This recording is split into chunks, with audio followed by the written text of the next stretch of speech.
আমাদের নেতা পীর সাহেব চরমোনাই এই ঘোষণা বাস্তবায়ন করার জন্য বাংলার টেকনাফ থেকে তেতুলিয়া পর্যন্ত আল্লাহর কোরআনকে বিজয় করার জন্য পরিশ্রম করার জন্য আমরা প্রস্তুত আছি ইনশাআল্লাহ। আমাদের মরহুম পীর সাহেব চরমোনাই রহমতুল্লাহ আলাইহি বলেছিলেন, শুধু নেতা নয় নীতির পরিবর্তন চাই।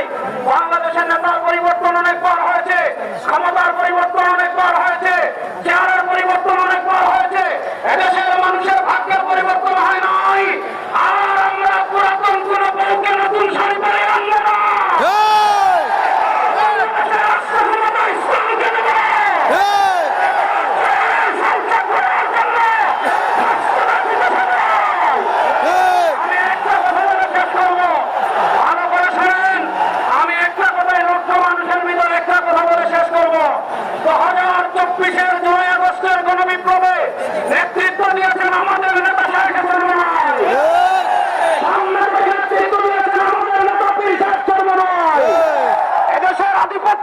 শক্তির মোকাবেলার সবচেয়ে ক্যারিজমাটিক লিডার পীর সাহেব চরমোনাই।